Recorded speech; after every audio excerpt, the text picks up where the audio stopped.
तर TET paper फुटी प्रकरणाच्या निषेधार्थ पुण्यात काँग्रेसचं आंदोलन आहे। महाराष्ट्र राज्य परीक्षा परिषद कार्यालयासमोर काँग्रेसचं हे आंदोलन।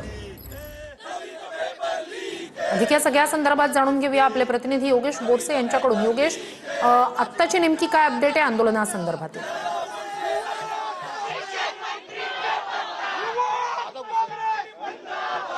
निश्चितच युवक काँग्रेसचं आंदोलन या ठिकाणी सुरू आहे।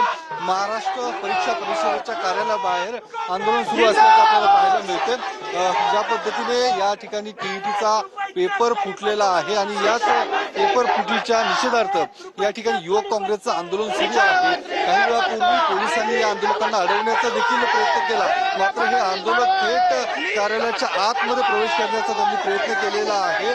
दादा भुसे आणि केंद्र राज्य सरकारच्या विरोधात या ठिकाणी जोरदार अशी घोषणाबाजी देखील केली जात आहे। आपण पाहू शकतो हे सगळे आंदोलक आक्रमक झालेले आहेत।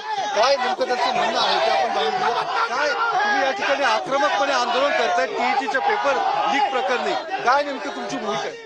आज देशामध्ये भाजप सरकारला आमदार आणि खासदार फोडण्यापासून वेळ मिळत नाही, म्हणून की काय त्यांना सवय लागलेली आहे। आज नीटचा पेपर फुटला, आज टीईटीचा पेपर फुटला, 23 लाख विद्यार्थी नीटचं त्यांचं नुकसान झालं, आज 10 लाख महाराष्ट्रातील विद्यार्थ्यांचं नुकसान झालेलं आहे। आणि आज सरकारला जाग आणण्यासाठी जोपर्यंत शिक्षण मंत्र्यांचा राजीनामा होत नाही, जोपर्यंत दादा भुसे आपली नैतिक जबाबदारी स्वीकारून राजीनामा देत नाहीत, तोपर्यंत युवक काँग्रेस महाराष्ट्रातील प्रत्येक जिल्ह्यामध्ये, तालुक्यामध्ये, प्रत्येक गल्लीमध्ये जाऊन आंदोलन करण्याची भूमिका करतो।